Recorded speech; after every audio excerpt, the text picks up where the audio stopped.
Hello and welcome to the rotation episode something. Hopefully it says it somewhere on the thumbnail or in the description. We've been 35. 35 episodes. Dang, we've done 35 of these? That's actually amazing. How you doing, Icon? Doing well. We're about to embark on the first major. So we've got a few weeks worth of online matches, which, you can put some emphasis in or not.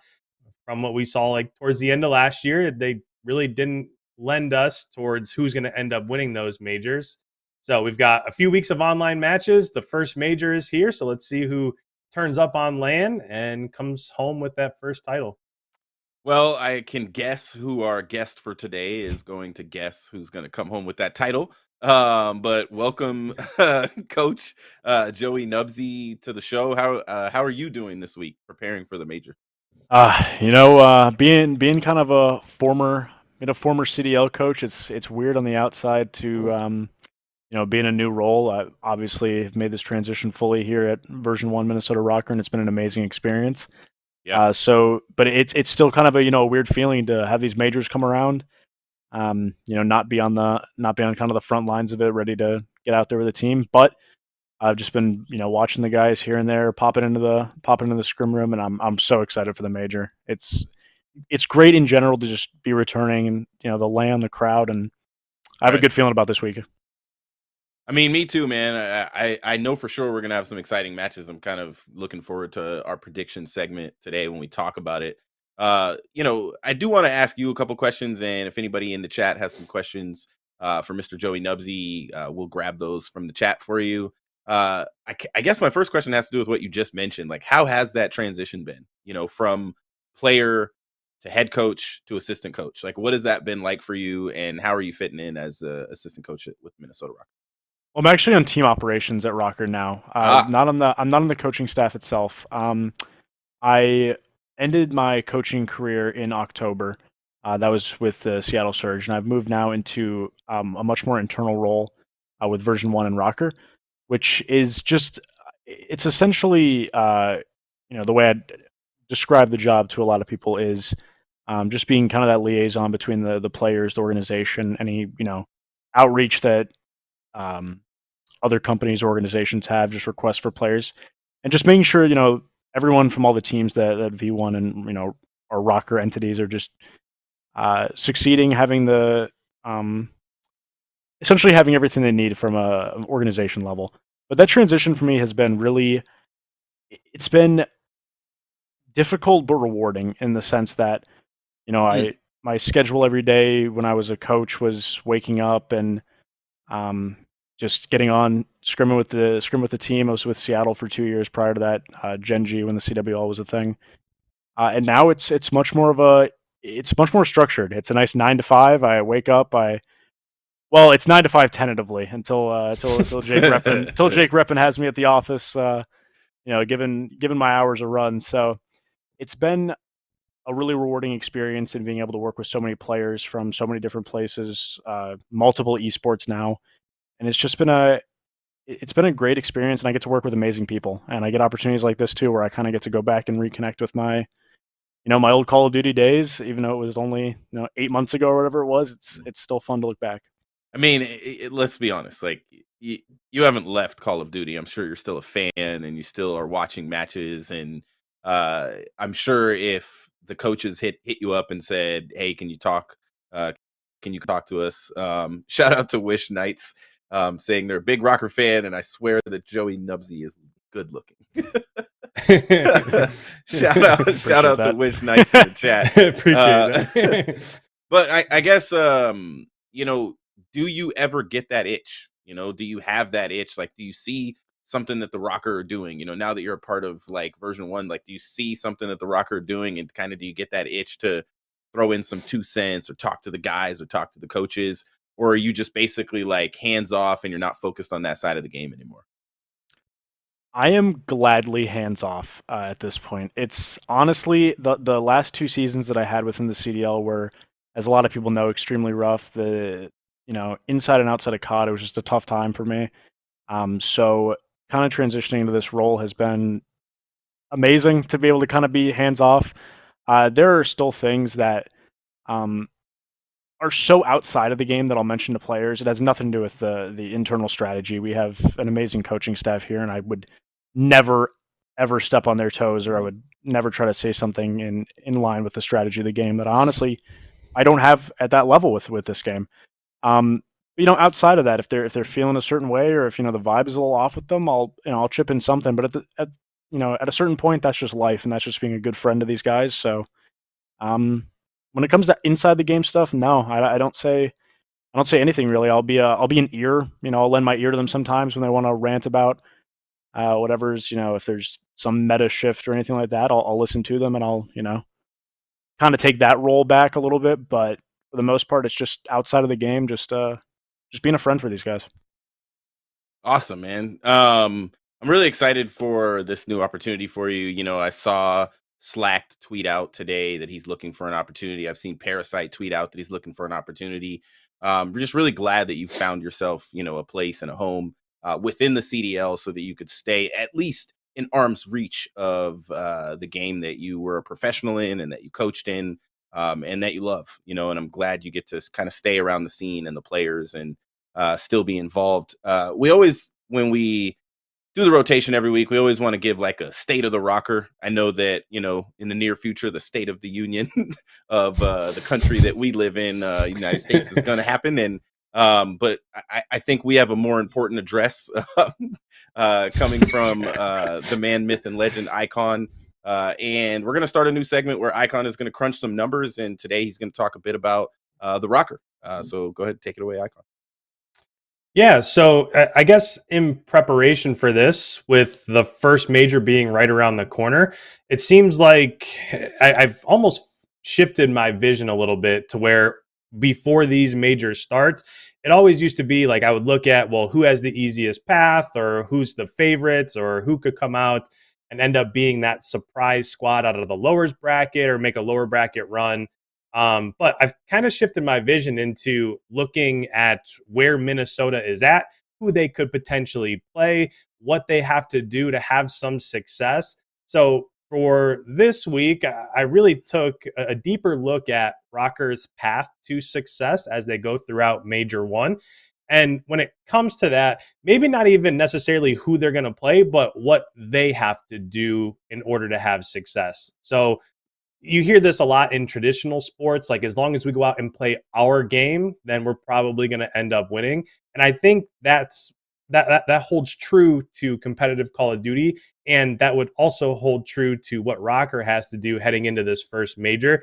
So just kind of as a brief glance overall, when it comes to overall maps and modes, because every team has maps that they're good at. Every team has modes that they're good at, modes that they're bad at. And when you're starting in the losers bracket, it is super important that vetoes go your way. You end up getting the maps and modes that you're best at.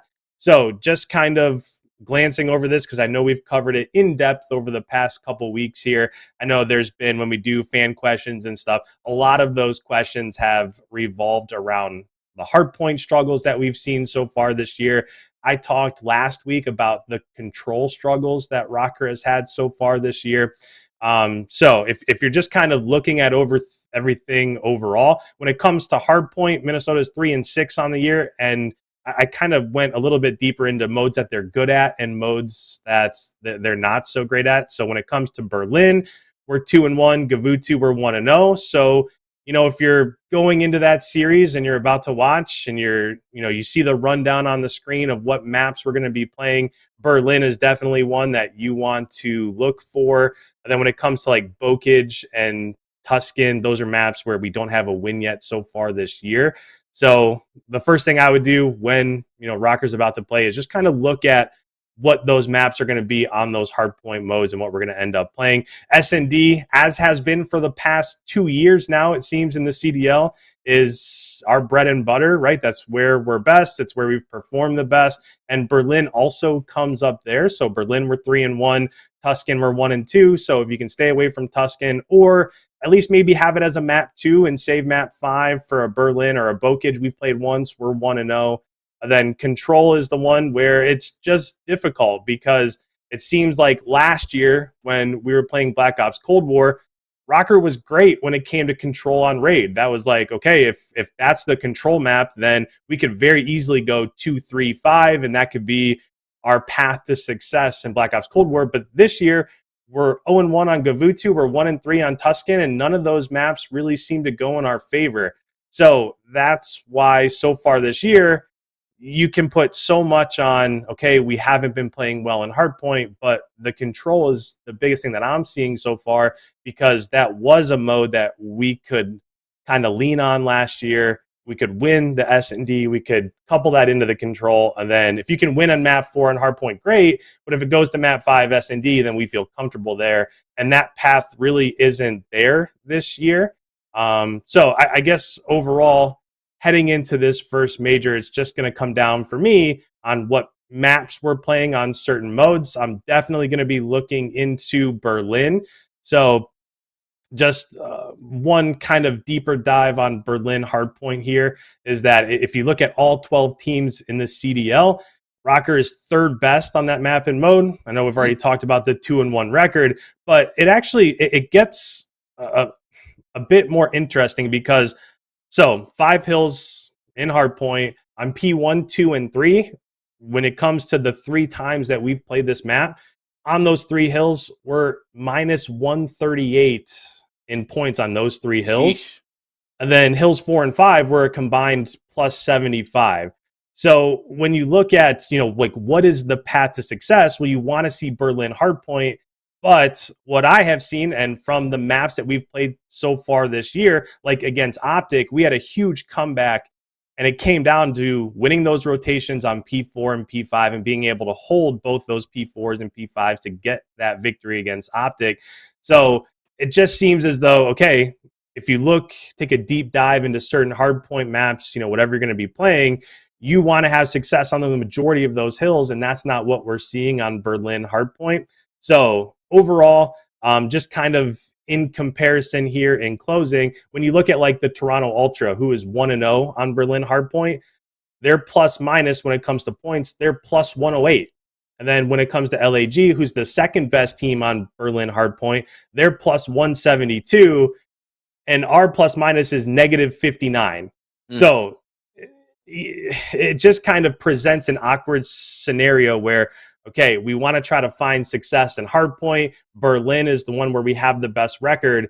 But ultimately, when you look at the plus minus in terms of how we string those hills together, overall, even though we're 2-1, we're actually negative when you combine all of those hill points. So just kind of looking at what we have to do moving forward, I think getting Berlin Hardpoint and then being able to clutch up in those first 3 hardpoints and not always having to win a final rotation inside of P4 and P5 is what I'm looking for as we get ready for Major 1 here.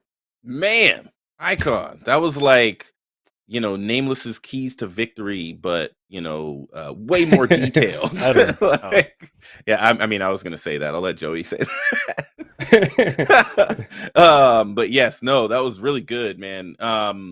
Joey, from your perspective, like, staying with the state of the RØKKR, in your, professional opinion, what do you think that the RØKKR need to do to make sure they're prepared for this upcoming major, especially coming from the losers bracket? I was listening to a Simp video where he said that, there was a lot of tiebreaker fugays. And he said, unfortunately, the RØKKR landed in losers bracket, but he believes that they are most likely to make it out of losers from all the teams that are in losers bracket. Do you agree? And what do you think the RØKKR need to do to find success at Major 1? Yeah, definitely echoing what Simp said. It came down to some breakers that were pretty unlucky. We didn't even end up getting the 9th spot, even though the breakers were not on our side, ended up in that 10th. And it just becomes, a retrospective thing where the coaching staff, the team has to look back and say, we were dealt kind of an awkward hand with breakers just because of the teams that they had to play against. But, we move. They go into the major now. They're in losers, but there's always a way to turn it into a positive. Yeah. It's exactly what IKON just said. One thing that really jumped out to me, and I can tell you from experience, control is everything. Control wins, it loses you series. There's so many aspects to that game mode that matter. It's a momentum shift. If you're a team that goes down quite a bit, it's a it's a huge buffer if you're a solid S&D team like we are here at RØKKR. If it's a good S&D team, then, like IKON said, it's a 2-3-5, and you don't even have to really, you win a hard point, it's a bonus. But, some teams Right. genuinely in the past have been just 2-3-5s. Like, that's how you get through it.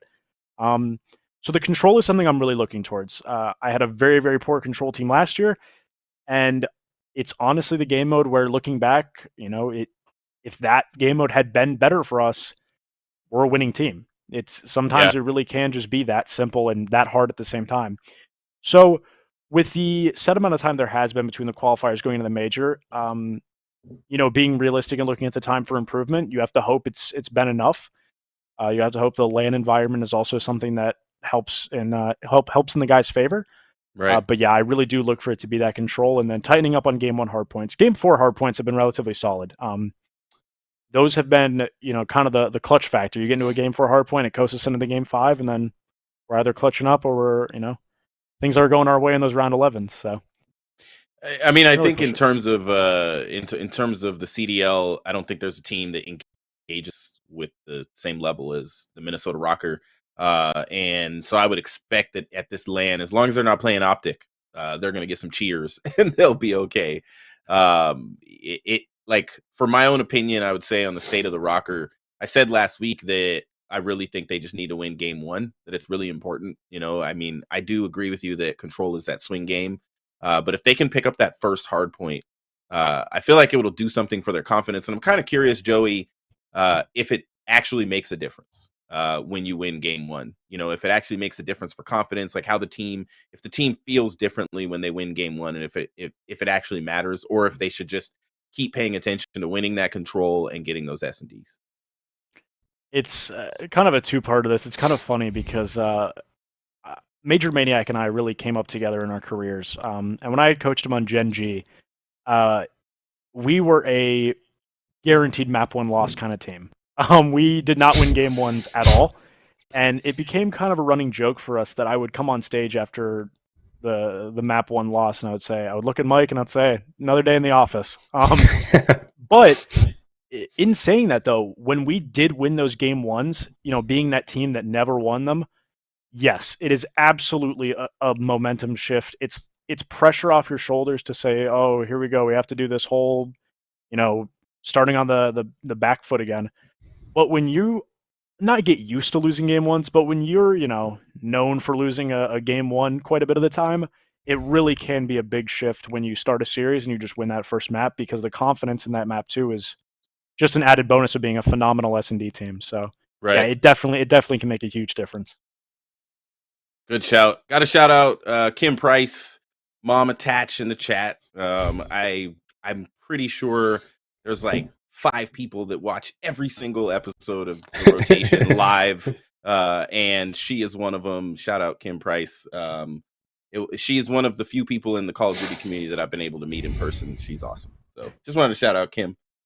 So there was a change to a team this week, and it's not a surprise. It was a team that everybody was expecting a change. I've been watching a lot of tier lists from Reverse Sweep, LA Thieves, Optic, and unfortunately, in every single tier list, they are at the absolute bottom, and that is none other than the Paris Legion. They have, been memed, talked about on Twitter, all this kind of stuff.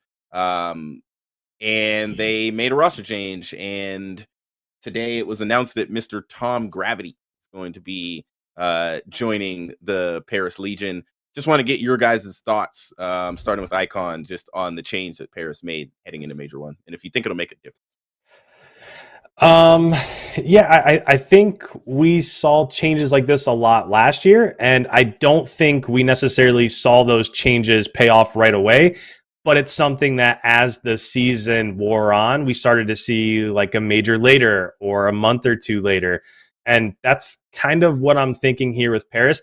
I don't expect them to come out of the gates and be successful and make a loser's bracket run in this first major. But I think that Gravity getting a position in the CDL is something that's probably long overdue. When you look at his Western squad from last year, and you had Paul X, and you had Venom, and you had all these guys get their chance in the league, it was like, okay, well, when is Tom Gravity going to finally get his? So I think that this is a good move. I think it's the right move. It seems like, again, we started to see this a bit last year, but it's kind of flowed over into this year where teams are no longer just kind of recycling these vet players. You're starting to see some of these kids out of challengers finally get their chance. And you look up and down each of these rosters, and you're going to see these challengers, these top AMs starting to get their chances, and teams are playing much better because of it. So for Paris overall, I don't think that this is something that's going to change the course of their performance throughout Major 1. Will they win a first-round losers matchup? Maybe. I mean, it would be a good story, but I think as it goes along, this is something that it's the right move. It might take some time, so they just have to be patient, let him do his thing, let him get acclimated, and then as the season moves along, will Paris be a top 3 team by Major 2 or Major 3? I think that might be a bit too lofty, but at least in my opinion, I think that they're going to be competitive. And this is potentially a building block that they can build around moving forward throughout this year. And who knows what happens as the years go along. I would love for you to share your thoughts as well, Joey. But also, I mean, if you want to talk a little bit, because you were a coach last year, about kind of this even to the team you were a part of, like picking up Sib and Pred, like about this influx of players from challengers, and if you think that's something that's going to continue, and what it means for the CDL. Yeah, I've been a person that has always been a proponent for challengers getting picked up. It's something that I wanted to do for my time on Seattle and just was never able to. I'm very active in the challengers community as well, and I'm just so excited to see people getting a shot. Tom, just like IKON just said, overdue, 100%. He's been a top main AR in challengers. Something that I've always echoed to challengers players, though, is that main ARs don't get picked up. Yeah. It happens, but it's never as simple as a main AR getting dropped and one getting picked up in their place, and this holds true as well. That's not what happened here. A main AR did not get dropped. A sub got dropped. Their main AR moved to a flex, and Tom got picked up. It's not as easy. It's not as easy as just being a main in challengers and hoping you get your shot. People could argue insight. I also think that has some relevancy to it that isn't just based on him being a main. I mean, him being a European amateur player was a huge prospect for Toronto going into last year. Yeah. So it doesn't happen all that often. Shout out to Tom. As for this team's performance shifting, I mean, they're coming into this roster move as the team in last place, and to be blatantly honest, I don't see this move moving them out of last place. It's not everything they need. Paris is not a team that needed one change to become a top 6 team. That's just not realistic for them. Whether or not this was even the right move has been something I've seen a lot of people say is up for debate. But this one move between shifting Fellow to a flex or whatever it may be and having Tom come in it's not going to move them into the top 8. But so people prove me wrong a lot, so I'm more than more than happy to get proven wrong. That's bro. If Paris moves in top 8 as a result of this move, they'll be proving everyone wrong. So could you put your coach hat on? Who would you keep if you were making changes on that roster? It's difficult. I know nothing about the dynamic of their team from an internal level. Yeah. All I know is names, and I know what I can see via numbers. I know what I know of these players in the past. Decimate's a very good Call of Duty player, and seeing him go was a little bit surprising. I saw a Reddit post a while ago. I say a while, it probably was a week ago, when this was first rumored, and they were breaking down the John versus Decimate change of which one makes more sense statistically. The numbers looked correct to me to where it said essentially that John should be the one remaining on the roster. I think in general, just from watching, I think Decimate probably could have stuck around, and I wouldn't have seen a problem with that. I don't think it's as easy and clear cut with Paris as these people should stay, these people should go. Right. I just don't think the team is. I mean, I just don't think the team is poised to win, or maybe even get top 4 ever. Kind of on that note, before we move into our next segment, it seems that there's a couple of teams. I mean, FaZe and Ultra, of course, who you can speak of the most, that maintain a high level of consistency across games within the CDL. You know, in the last 3 years of the CDL, they've maintained. I mean, once they made that insight change, Toronto have been different. You know, and them and FaZe seem to always be on top, regardless of attachments, smoke, snipes, whatever you change. Like they seem to be on top. Would you say that that is mostly their talent, their coaching, their culture, or like a combination of everything? And I guess those are some things that maybe Paris is lacking. I think it's different for a lot of people. FaZe is talent above all else. Those guys are just certainly the most talented Call of Duty players that are have been actively playing. For Toronto, I think it's obviously a lot of talent. I mean, we've seen influx of Cammy and Kleenex's careers in particular that have just looked, otherworldly, and that's not even talking about Bance and Insight. Right. But aside from that as well, their culture they have built there with each other, and the Marky B coaching as well as Flux, whatever. I don't know his alias. Their analyst. He's Right. extremely good at his job as well. They've just built clearly an amazing culture over there for their team, and it's something that is very noticeable from the outside looking in.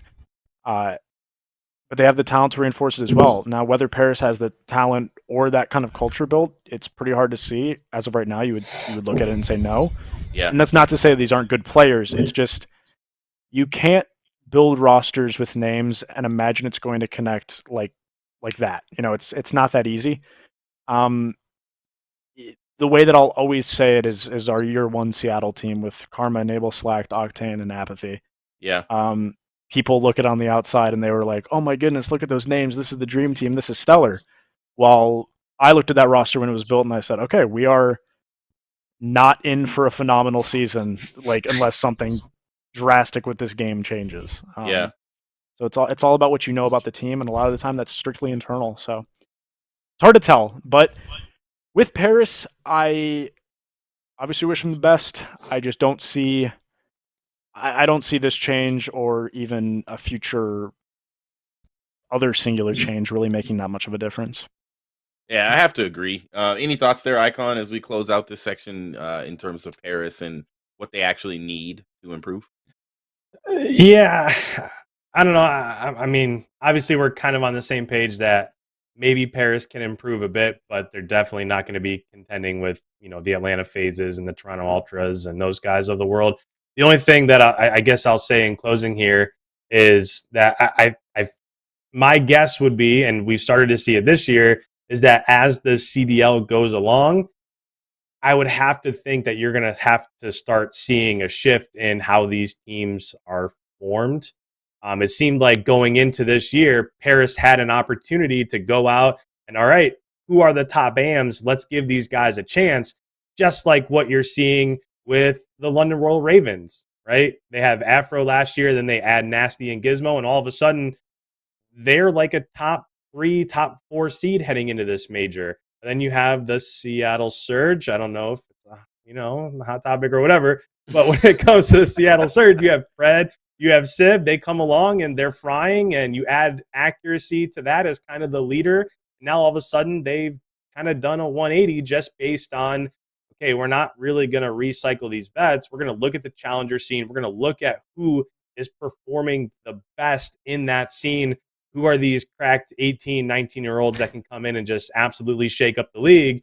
And you're starting to see that across the board. So Boston has done it. Now, FaZe, I mean, it's like FaZe is an outlier, so it is what it is when it comes to them. But Hydra comes in from New York and kind of switches things up last year. And you just look up and down across the league, and it just seems as though, all right, let's get through this year. Then I would just like to see them analyze who are these top AM players. Let's bring them in. Let's give them a shot, and let's try to change the course of where this organization is going. Yeah, I feel it. I love Theory. He's the homie from back in the day, and the last time there was a title similar to this title, he was on top at the beginning. And so I did think that there would be at least a little splash from Paris, and they looked competitive at the beginning of the season. But we kind of got that more of the same type of feel out of them. And I mean, I don't know. I mean, Joey, I know you've been through this, and that's not a line of questioning we're going to go down, but I can't imagine, how it feels as an organization when you do, like you said, you looked at your roster, you looked at the game, you looked at the schedule and the other teams, and you knew you were in for a rough one, and it's got to be tough, not just for a coach, for an organization, but for the players.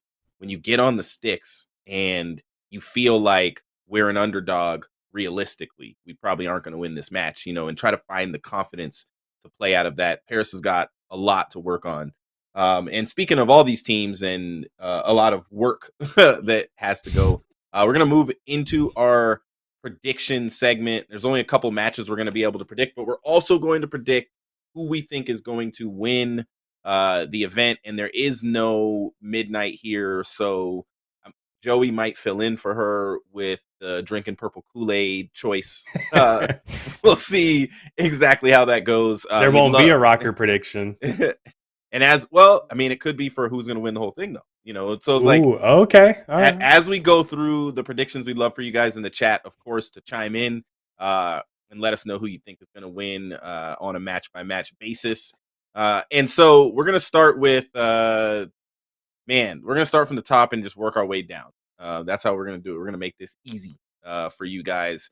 And then after we go through each match by match, I'll get a choice from each of you. So the way we do this, Joey, is we kind of rotate. We just go through one by one. We each say what our prediction is going to be. I don't know if we want to just count Joey as Midnight's choice, and maybe me and IKON will pick some points. I'll give Ashley the best predictions. Don't worry. All right. All right. So starting with FaZe versus the Boston Breach. I'm going to look at the schedule because I want to make sure I go exactly according to the schedule. So the first actual match on Thursday at noon is going to be the Los Angeles Gorillas versus the London Royal Ravens. I'll start with you, IKON. Who's winning this match and what is the map count? So now we're doing LAG in London? Yes, LAG in London. All right. Honestly, I think this is probably one of the tougher ones to call, just based off of how the season has started, what the standings look like. Now, you look at this, and London ended up being, tied for that 2 seed with a 4-1 overall record. But I'm not quite as sure that they've been super impressive in those victories, and I guess you could say the same thing for LAG.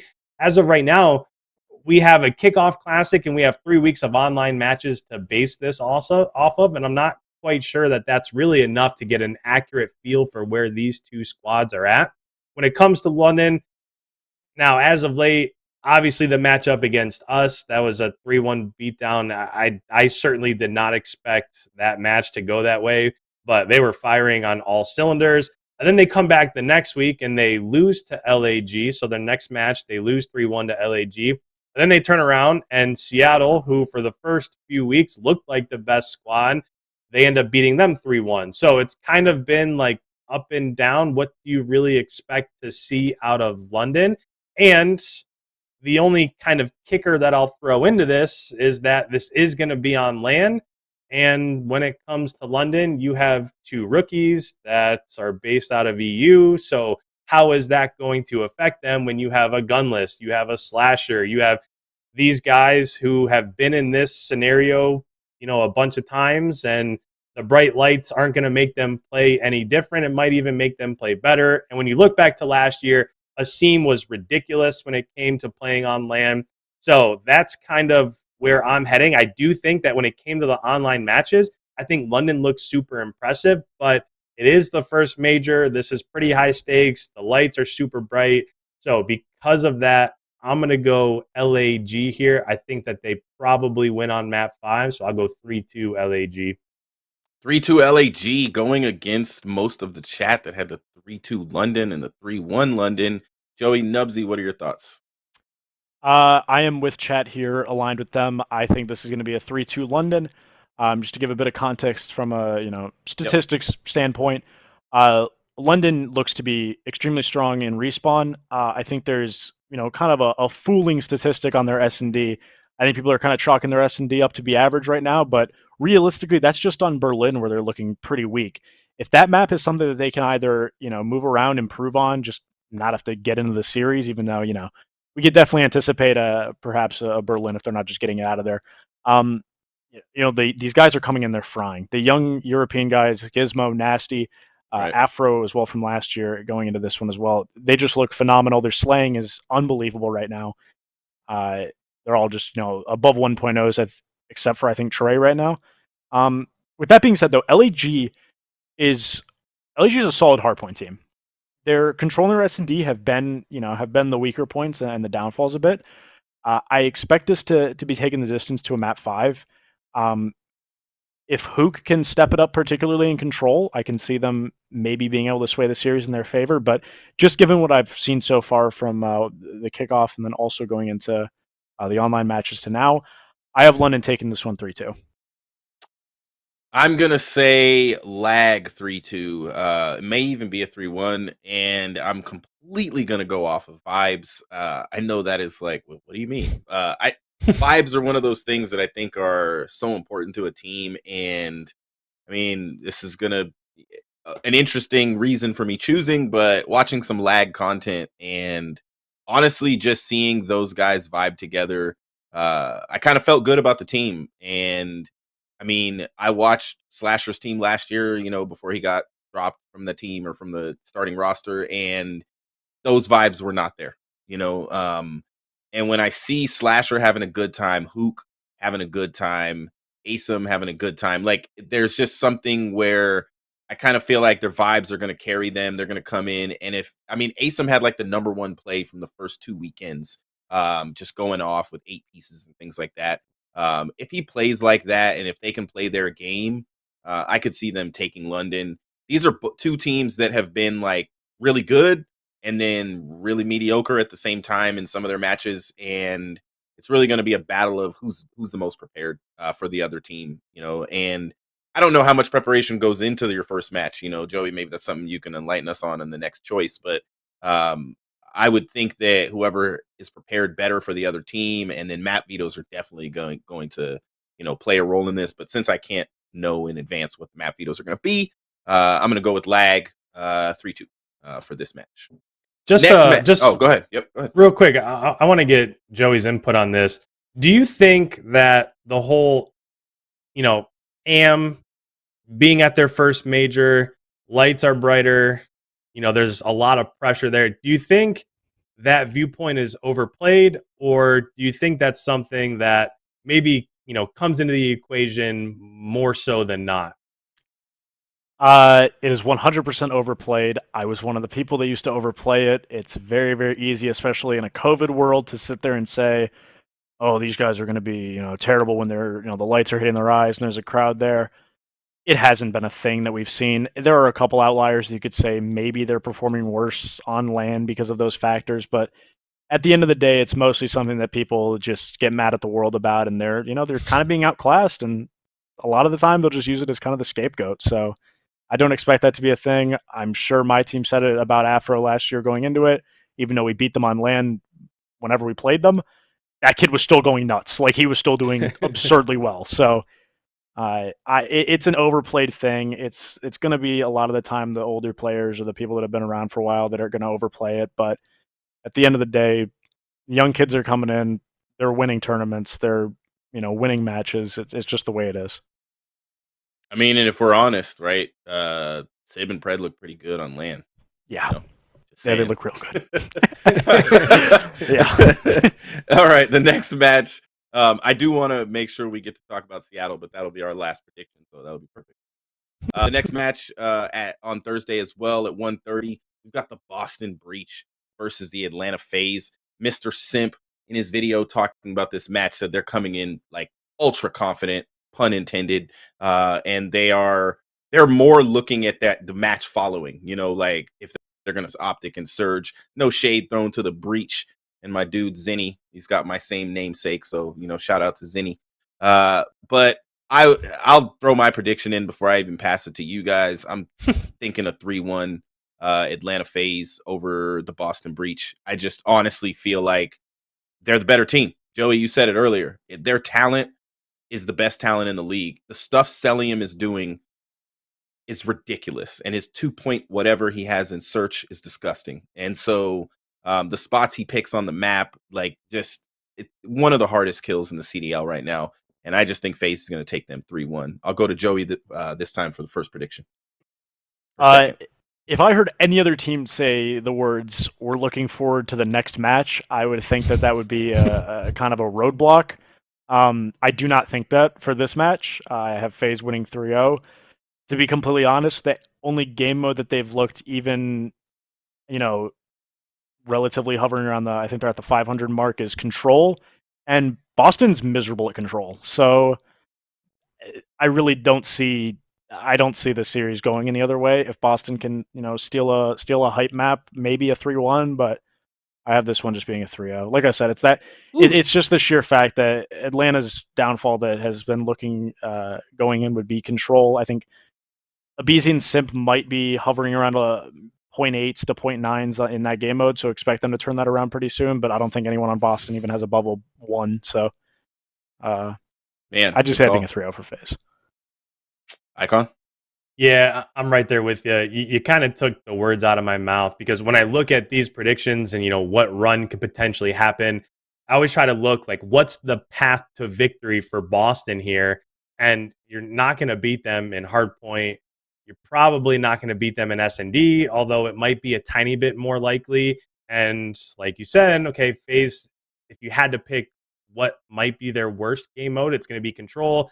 And it just so happens that Boston's one of the worst Control games. So how exactly is that going to play out where Boston can get a victory? It's just not going to happen. So I'm going to go 3-0 Atlanta here, and it might get ugly. That's your story, and you're sticking to it, right? Yeah. This could, let's be honest. Who does Boston play if they lose? The Mutineers. That could be a good match. But yeah. This could be a quick hot FaZe 3-0, which is not going to be happy for the rest of the competition. They're going to face them in the second round. And speaking of competition, this next one, I'm kind of interested in what direction you guys are going to take and how you're going to predict this. On Thursday at 3 p.m., this is the second to last match to open up this major. We have the Toronto Ultra, who have been on a kind of a tough streak ever since they kind of had a COVID, situation. They had to throw in a substitute, all that kind of stuff. But everybody is saying they're still the same Toronto Ultra, and they're going up against none other than the Los Angeles Thieves, one of the best hardpoint teams in the game. Looking really good. Vibes are really high for that LAT squad this year. All these guys love playing together. And they got the Prince of Thieves that they stole from Optic. No, I'm just joking. Optic sent him over there. So let me know what you guys think about this one. And I'll start with IKON. Yeah, this is kind of the matchup of the first round for me. I can see Optic and Seattle being somewhat close. But for this one, for me, it's a coin flip, because when you look at what LA Thieves has done this year, yes, an impressive 3-1 victory over Toronto. But other than that, the only other top team that they've really played was the Atlanta FaZe. Other than that, they have a win over NYSL, win over Florida, win over Paris. So they have looked super impressive en route to the 4-1 record they have so far this year. But the competition hasn't been the best. Whereas, if you look at what RØKKR has done so far this year and the teams that they have played, it's basically the exact opposite of that. The kicker of that is that who knows at what percentage Toronto is coming into this matchup, right? If both teams were at full strength, I would probably go Toronto here, just based off the fact that while LA Thieves looks great, they've done so against a lesser competition.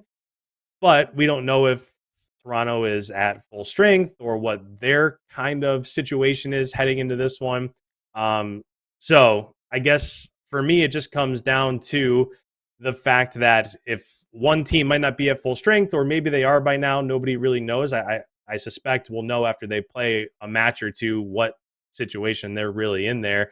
And the fact that LA Thieves hasn't played the best competition, for me, it's going to come down to which team has been together the longest, which team has played together the most in a LAN environment. We saw basically, other than the Atlanta FaZe, Toronto was that most consistent throughout the entirety of Black Ops Cold War. They were that tried and true number 2 team throughout last year in the CDL. So for this one, I'm going to go Toronto here. If LA Thieves won 3-0, I would not be surprised. If Toronto came out and won 3-0, I would not be surprised. I could really see this one going either way, but I'm going to go Toronto just based off the fact that I still think, even though they've had kind of a rough go of it here in the first major, I still think they're the second best squad in the CDL. So I'll go Toronto with Cammy and Kleenex clutching up in a map 5. I'll say 3-2 Toronto. Interesting. All right, Joey, what you got? Yeah, great points there. First, talking about the matchups, the strength of schedule for them has been quite different. Toronto has had to play some solid, top teams. With that being said, though, they've struggled against the top teams, and they haven't looked. I think the word slump is a little bit preemptive based on where we are in the season, but they're not doing what normal Toronto things, I would say. But LAT, they've capitalized on who they've played against. They've been doing well. They've been performing quite well. The vibes are, from what I can tell, at an all-time high. I just prior to this, I was FaceTiming Octane. I had to hang up on him so I could come on the show here. He's vibing. Those guys are feeling good. LAT is one of, if not the best hardpoint teams right now, I think. And I think once they get their S&D just fully in line, fully in order, which could be this weekend, I expect them to be a championship contending team. With all that being said, I really do think they're finding themselves in a comfortable form right now. And I think it's a major that you can definitely capitalize on Toronto showing some weakness. So I think I have LAT taking this one 3-1 over Toronto. Ooh, spicy. Yeah, it took a lot of thought for that one, but I really, I really think they look comfortable. I think they're vibing. Their hardpoint looks great, and I think if they can just put that extra work into their S&D, which is really what it comes down to, then they're going to be in it for the long haul. I'm sure you know better than anyone in the CDL, Joey. Like Octane on a squad that makes sense, in terms of the different positions and the roles and where he can do what only he can do, is like a game changer for him, all pun intended. I have to side with, your choice here. And although a lot of the chat are saying, Ultra's going to bring out that game 5 ice, that could easily happen. I just have to say that what I've seen of the Ultra, all the matches, even though they've only really taken a couple of L's in the last couple, like all the matches, there's something that has been building with the LA Thieves. There's something that team got in the CDL originally to do.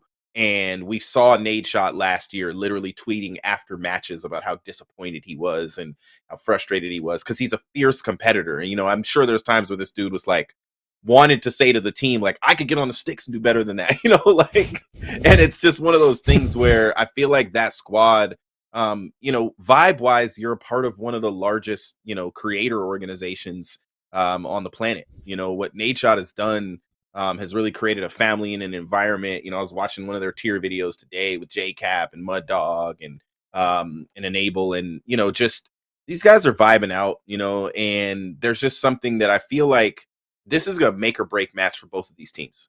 If the Toronto Ultra lose to the LA Thieves in this first round and go into losers bracket, even if they make a ridiculous run, which they should, if they do go into losers bracket, even if they make a ridiculous run, they're going to come out of this major, unless they win it and get to that major final, they're going to come out of this major rated differently in power rankings, which nobody really talks about this year anymore, but power rankings are going to be different in terms of what tier you would find the Ultra in. Are they up there anymore with FaZe? And people are now putting Optic up towards the top. And again, with the LA Thieves, it's the exact same. If they beat Ultra, I think they are going to be in the winners final. Like if the LA Thieves can win this match, I see them beating the Ravens or the Gorillas and getting themselves into the winners final. And then you see a whole different ball game for the LA Thieves, who have this average of 6th place, all of last year. And they're going to now be considered top 3 almost immediately. And so, and kind of prove that they're not just a hardpoint team. So I'm going to go with LA Thieves 3-1 as well. I'm going to go with the spicy take from Joey. I'm going to have to agree. All right, last match. And this one, I'm as ultra curious as I was about the last match. I am. I'm seeing. Let me see how I want to say this. My curiosity is surging for how you guys are gonna pick this one. And I'm this match. 4:30 p.m. Thursday. This is gonna be a banger of a match. It may be the most watched match on Thursday, of course, and then it's gonna set up an epic battle between one of these two teams and Atlanta FaZe, probably, because they're probably going to beat Boston, as we all predicted. Hey, do the upset, Zinni. I'll tweet at you that I was wrong. But looking at this match, I'm curious, and I'm going to start with IKON. Who you got, and why between Optic and Surge? Yeah, so this is another interesting one, and I think this is an opportunity here for Seattle to prove if they're for real or not. I, for one, wasn't necessarily one that bought into the hype right away. I know as soon as like the kickoff classic was over and we were a week into our online matches, there were people that were putting Seattle at 1 at power rankings and saying these guys are the real deal.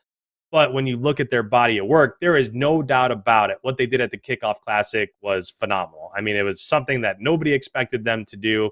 But then when you look at the course of their online matches, and especially what has been happening as of late with the 3-1 loss to London, and now London is on fire, so you can take that with a grain of salt, but also losing 3-0 to Florida. I mean, it's just, where is this Seattle team at? And on the flip side of that, you can almost say the same thing about Optic.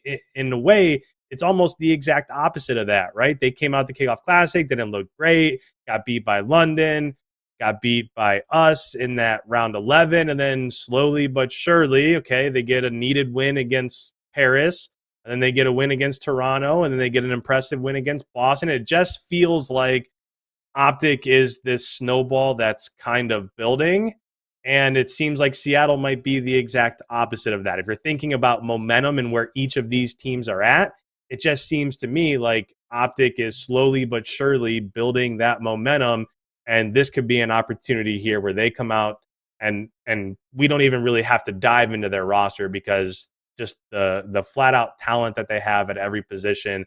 I mean, it's there, right? We've been waiting for this Optic squad to show what they can do. And I think that this is the time that they do so. But I don't think it'll go a map 5, because I think if it does go map 5, then Seattle would probably win if it goes map 5. I just think right now, when it comes to the respawns, I think Optic behind Shotzi and Illy and Scump and the way that they've been playing, I just think in the respawn specifically, Optic is going to be too much. So I'm going to go 3-1 Optic here. All right. What do you got, Nubzy? All right, so I feel like this is the one that I was, primed and ready to take on. I think people really wanted to hear this out of me. So, I'll be a realist and I'll break it down with what I know and what's been proven. So the fact of the matter is, Seattle, when it comes to respawn, is hovering around like the 500 mark in both game modes. I think they're maybe 7 and 8 in hardpoint, and then sitting around 3 and 3, 3, 5, 4 and 5, whatever it may be in control. They're hovering around that 500 mark in both game modes. Right. Their S&Ds look solid. They have clearly a great clutch factor. Tribute that to accuracy in his performances in a couple of those early matches, especially against us here. Pred and Sib have looked phenomenal, as well as Mac. Pred's engagements, when I took a look at that stat earlier, are just absurd. That's one of the highest engagement percentages I've seen. Sib has been looking phenomenal in respawn. Their losses towards the end of the qualifiers slightly concern me. Being to Florida and then London, who obviously London looks great, but being to that Florida team, it's a little shaky, and I think that's where a lot of room for improvement can be made. But it also gives all that room for improvement. It shows them where they're making their biggest mistakes, and it can be a big, wake-up call for some of these teams, especially early in the season.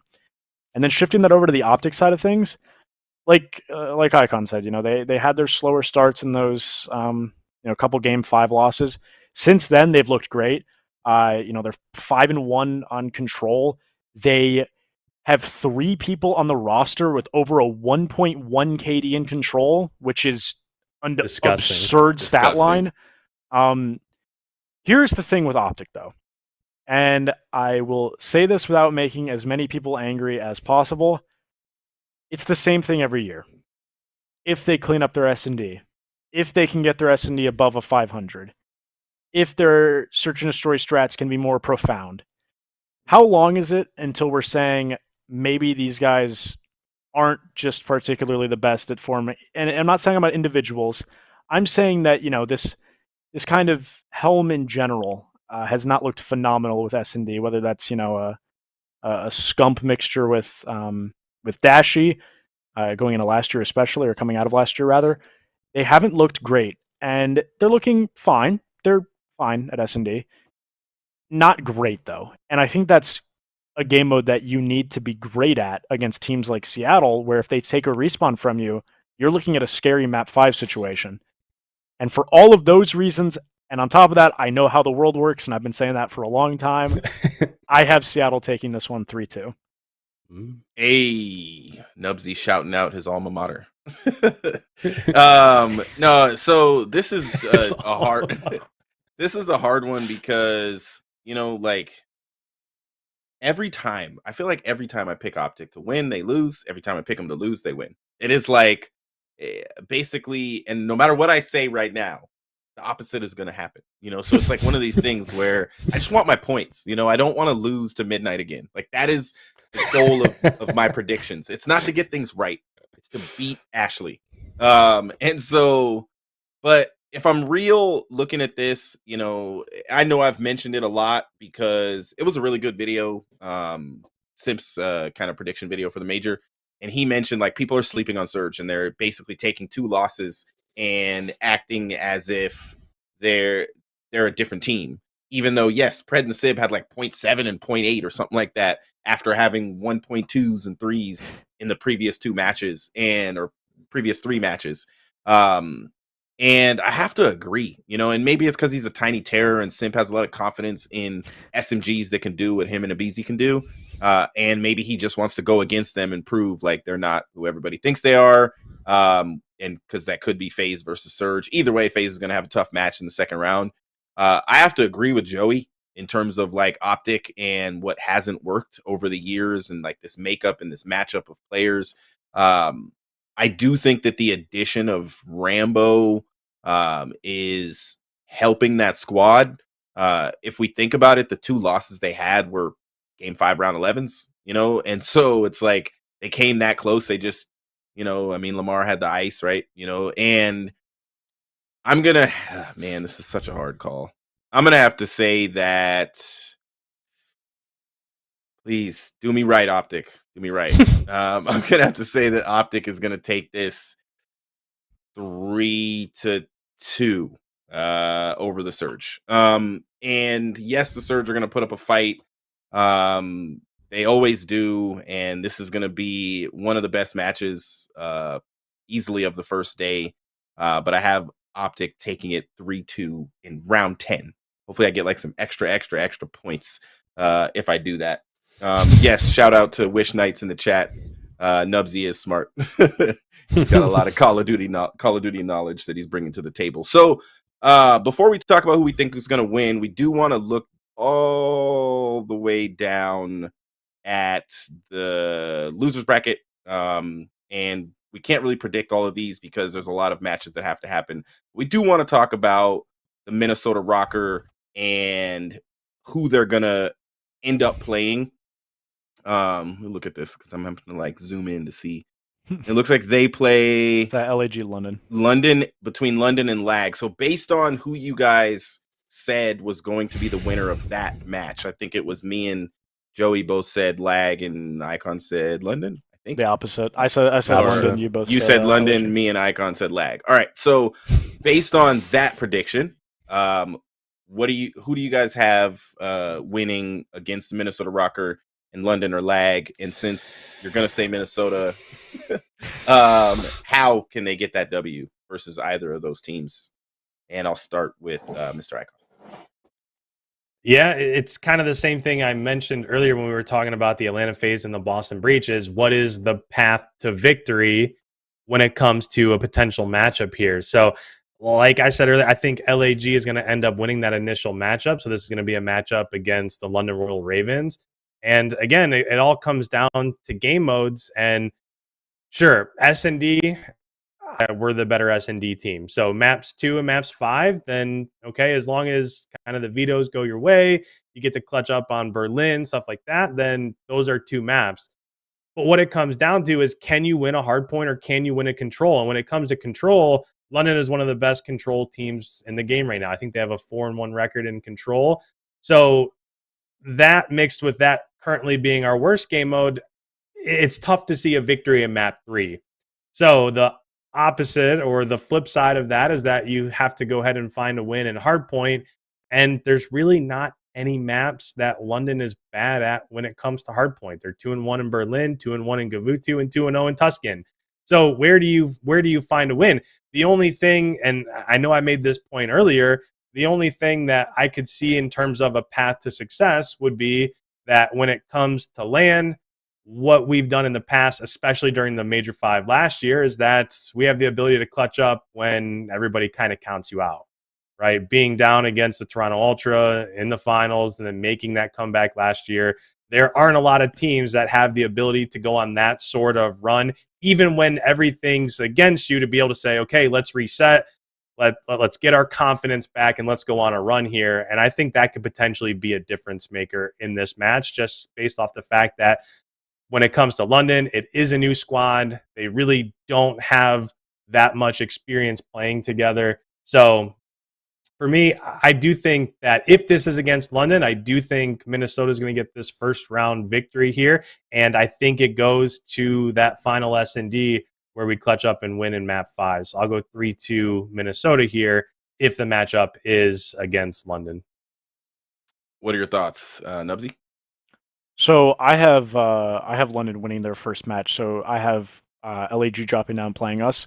I think history in the most realistic scenario kind of repeats itself here. When we take this one 3-2, perfect world, I want to say 3-0, 3-1. But given kind of the things that IKON just laid out about our team, and then going into looking at LAG and looking at the past match against them as well, it's a 2-4-5, right? That's the most likely scenario. Is we win that game 2, we keep consistent our game 4 hardpoint, and then we close down on a nice map 5. Control though, it's a toss-up versus LAG because they're not the best control team in the world. We're certainly not looking like the best control team.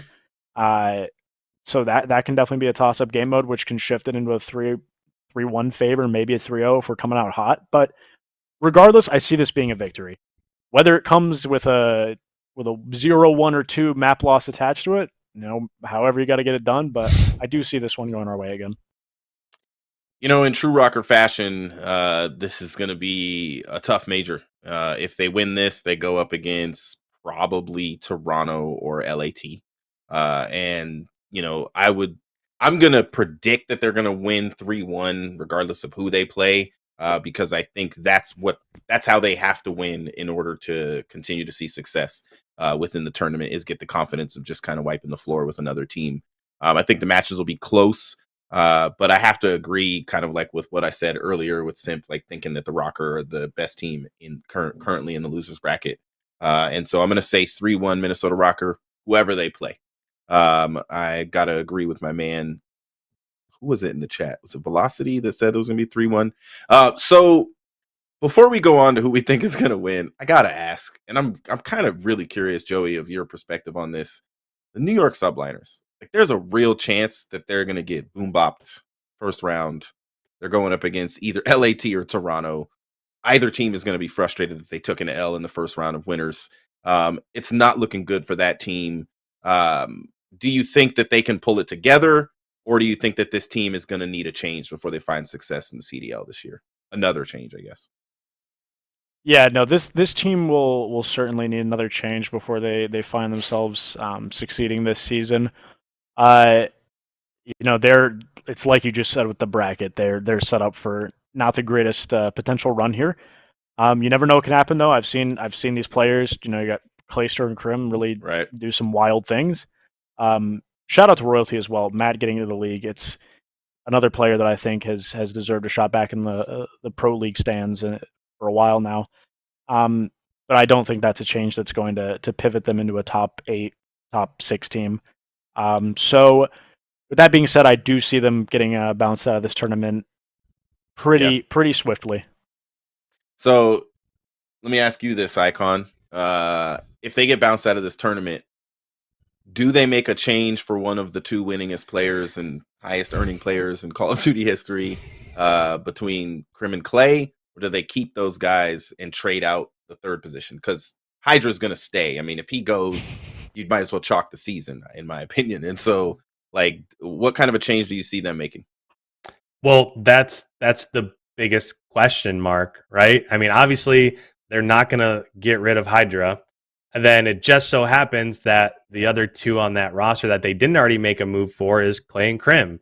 So of those three, who do you see them getting rid of? I don't know. I know we talked kind of extensively during the roster mania sessions towards the end of last season that I just didn't see this combination working. I just think that it's two players that if they're by themselves and you surround them with a fast flex like a Celium and then two cracked SMGs, yeah, absolutely, they can still exist in the CDL. But when you put two of them together, it just seems like it's too slow of a pace to keep up with what some of these squads are bringing to the table. So I don't know. I mean, I guess at this point in time, what you would say is that, okay, you got to drop one of them and bring in a top AM and try to pair them alongside Hydra and try to get what Hydra had last year with the Seam, because when those two started to click, then NYSL was a completely different team. But I physically cannot see them dropping Crim, Clayster, or Hydra. So is there an answer? I just don't see it. I wanna add a couple things with that. I think in a 5v5 setting like we saw Crim and Clay win in, I think that's a lot different, especially with what IKON just said, having, younger, faster players just around them that they can kind of guide that needle and really, literally help guide them on the map. In a 4v4 setting, it's a lot more difficult. You got to be firing on all cylinders a lot of the time as a full roster.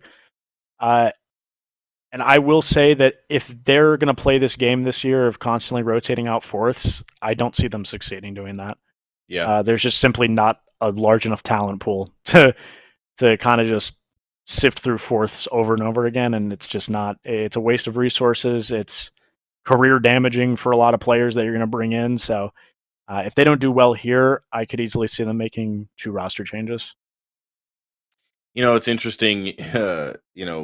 There's people argue like who's the GOAT, right? In Call of Duty history. I mean, if you count earnings and rings and championships, then there's only one. Like there's not a question about it. But people argue between him and Seth, because of Seth's success.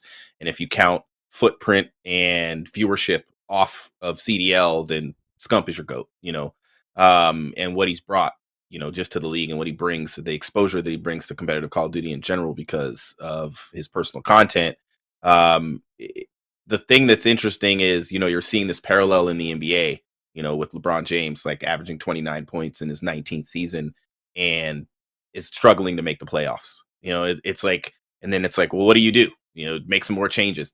They made a change today, the Lakers did, but it's not going to like make them a contender, and so I feel bad, like, to be honest, for Crim and Clay. If this was going to be their last or even second to last year in the CDL, I'm sure they'd want to be more like what's going on with Seth, where he's got like these, like, just crazy awesome players around him that are getting a chance to kind of show off and play with him. And he's playing well at the same time. Every player in the league would say Crim and Clay are two of the smartest players to ever put their hands on the sticks, like to ever do it. But you can't outsmart talent all the time, and when you're kind of outmatched, there's not much that you're going to be able to do. And I feel bad for those guys. We talked about it on the last show. We were like, maybe, just maybe they could just go on a run and it would be one of the best things to ever see for those two guys, to go on a good run and place top 4 or something like that. But the likelihood of that is so slim. And I have to agree with IKON. He said it since last year. Like the change from 5v5 made it so that those two guys can't play together. And so hopefully they figure it out. Honestly, I hope they do because it's entertaining. It's fun to watch. Those guys, when they get W's, like some of the best memes in COD history are those guys getting wins or Crim walking out, on the stage going like this and, with cowboy hat and all that kind of stuff. And so best of luck, and to Crim and Clay, but it's not going to be an easy road. So Before we close out with questions from some of our viewers, I want to ask you guys if you had to say one team that is going to take this tournament, and if it's a team that's in winners, then just mention who you think their toughest opponent's going to be. If it's a team that's in losers, you can say the same. And I'll start with you, Icon. Yeah, I think this one for me is kind of easy, and I know we've talked about it. This is our 4th episode so far this year, and I mentioned in our last episode that we had went the entire first and second episode and never even talked about the Atlanta phase because there were so many storylines. You had Seattle Surge, right? You had all these different things that were playing into the CDL early on, and here we are with Atlanta phase 5-0, number 1 seed. They look like the best team. Celium looks like the best player. You have the 2 SMGs. So I think that without a doubt, the league is far more competitive this year than it's been so far in any year of the CDL. But even with that, I just think Atlanta phase is better. So for me, I don't really see them losing in any of these winners rounds. I think that their toughest competition is going to be whoever ends up staying in the winners bracket between that matchup of LA Thieves and the Toronto Ultra. I think Optic probably gives them a run for their money. I don't think that they win. I think it's probably a 3-1. They're definitely not going to beat them in a map 5 S&D. But if I had to look at their path, I think whoever ends up coming out of that LA Thieves Toronto matchup is probably who they'll face in the winners final. But I just don't see anybody getting in their way. So I just think this is Atlanta phases tournament to lose, like we've said over and over and over and over again. What about you, Joey? So obviously I'm in a position where I want to just say we're going to take this one, Minnesota RØKKR all the way. I know that if Brian Saint was sitting next to me right now, I have a reputation within the scene to where if I'm the team you pick, you do not want to be that team. So if Brian was sitting next to me right now, he would tell me to absolutely not say we're going to win. So I'm going to abide by that. So my heart will say RØKKR. My head certainly says FaZe, given everything that IKON just laid out. My gut says Thieves. I think those guys right now are. I know Sam is the hungriest he's ever been. He's back on a just pure passion kick out of that guy. It's going to be the toughest road. I expect them, if they do pull it off, I expect it to be out of winners. I don't think they can really be allotted the extra that extra breathing room coming from the loser side. Maybe it's even a boost. Who knows? But I feel like they'll need that initial push of beating FaZe to really propel them into the kind of momentum push. Again, though, with that being said, head definitely says Atlanta FaZe taking this one, but don't be sleeping on us here at the RØKKR. I'm not gonna make any bold claims because I'll get yelled at. But if there's a team that's gonna do it from losers, just know, come on, I've seen it with my own eyes. So, but I'm gonna be kind of the outlier. I'm gonna ruin any chances Ashley's position has of succeeding here, and I'm gonna say I'll say LA Thieves wins the whole thing. Yes, if Ashley was here, she would 100% purple Kool-Aid, RØKKR all the way. It doesn't matter if they're starting against FaZe and then they play Optic and then they play Surge and then they play Toronto. They are winning. Yes, to Will or to Rage in the chat, Wager Waniac, Watach, Rista, and Watandy. I'm gonna say for me, man, I hope I don't regret this. But this prediction doesn't count for much. Like, we're going to predict throughout the weekend, probably on a document or something. So right now, I'm going to say that Optic is going to take this, and I'm going to say this is their major. They're going to have the Optic fan base again.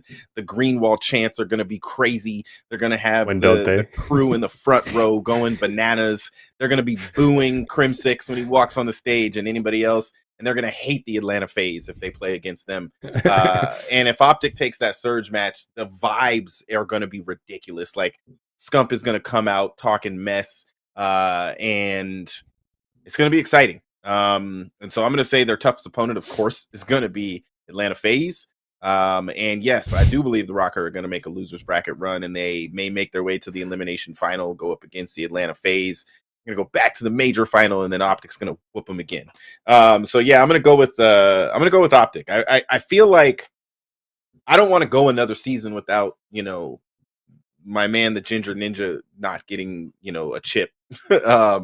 And so I'm gonna go with Optic. Last year I think I probably picked Crim in every tournament that we picked. IKON hated it. We went back and forth so much.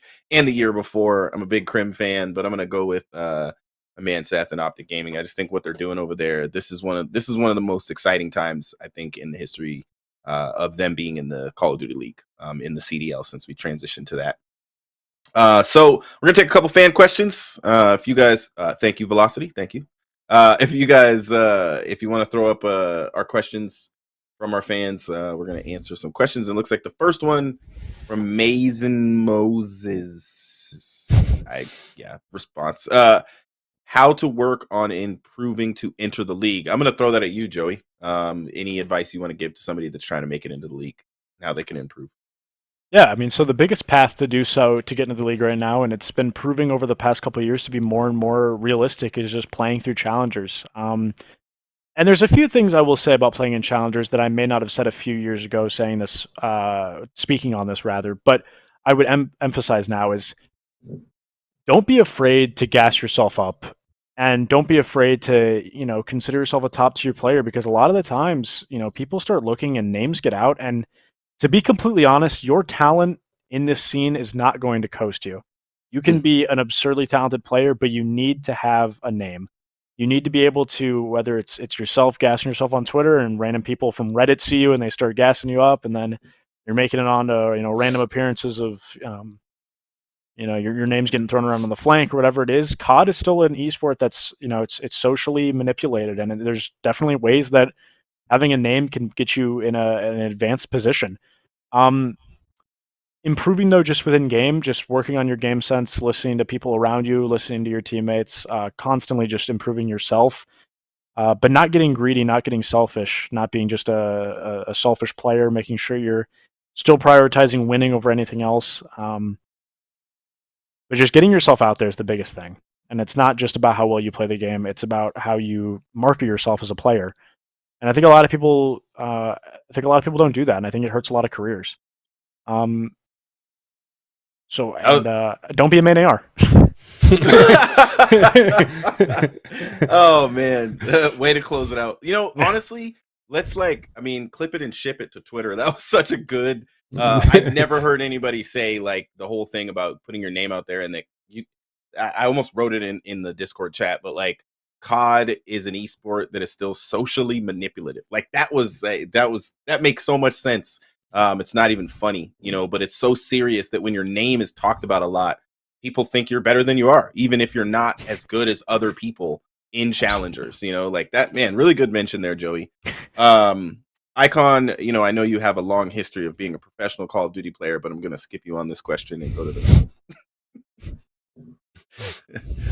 we'll wait for our next question to pop up. This is another question for Joey. How is your position now different from being a coach on Seattle last year? Is it more enjoyable, less stressful? Don't have to deal with Yeah, so as far as more enjoyable, less stressful, it depends. It depends on the day. Some days, especially right now when all of our teams are in season, it's busy. The office is buzzing. A lot of things are going on. It's a lot of fast-paced work, but it's in a scene that I love, and it's with so many people that I genuinely enjoy working with, and I get to wake up every day and know that I get to go to an office and have a good time and just still be surrounded by the same thing I love, which is just esports and esports culture and the people in the scene. So it's definitely more enjoyable, especially given my last couple of years. Less stressful, it's a different kind of stress. I'm not attacked on social media if I mess something up in this job, which is definitely a change. But it's stress in the sense that no matter what I do, want to do a good job. I want to just succeed in whatever I'm putting my time into, whatever I'm putting my energy, all my mental strength into.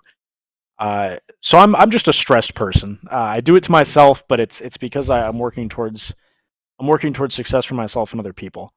And then as for having to deal with Octane, look, that guy gave me the worst 2 years. I gave him the worst 2 years. We've squared it up. We've You know, we've hashed it out, even though there was never any bad blood.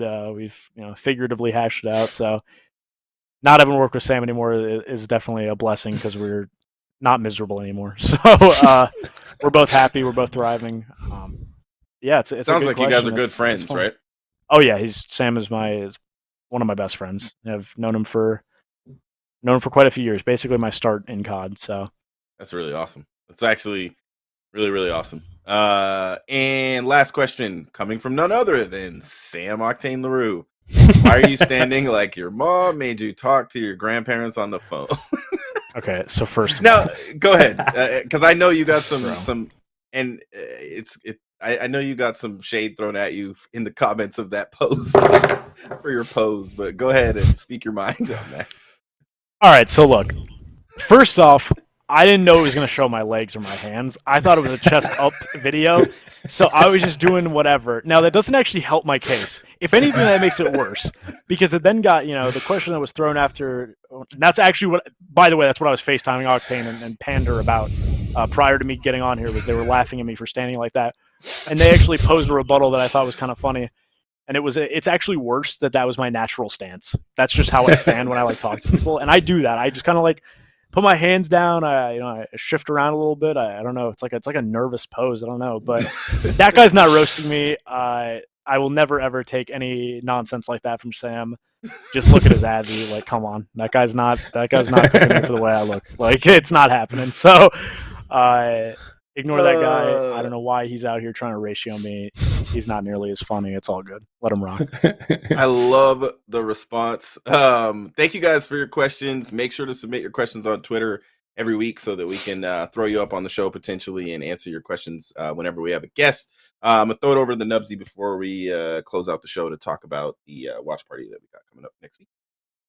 Yeah, so as you guys can see on the screen, an amazing watch party coming up this weekend. It's going to be at the Imagine Theater here in beautiful Eagan, Minnesota. I'm very, very excited for it.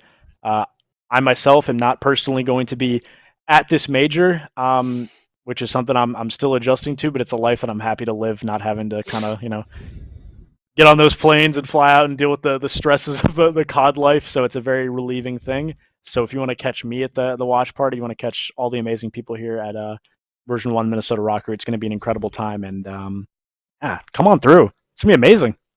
Yeah, I got to give a big shout, man. There is no team doing what the RØKKR are doing for their fan base with doing these watch parties and everything like that. And I can't imagine as a player when you see people cheering you on in person, sitting in a bar, watching Call of Duty. I mean, what a game changer. I'm going to go ahead and pass it over to you, IKON, to close this out.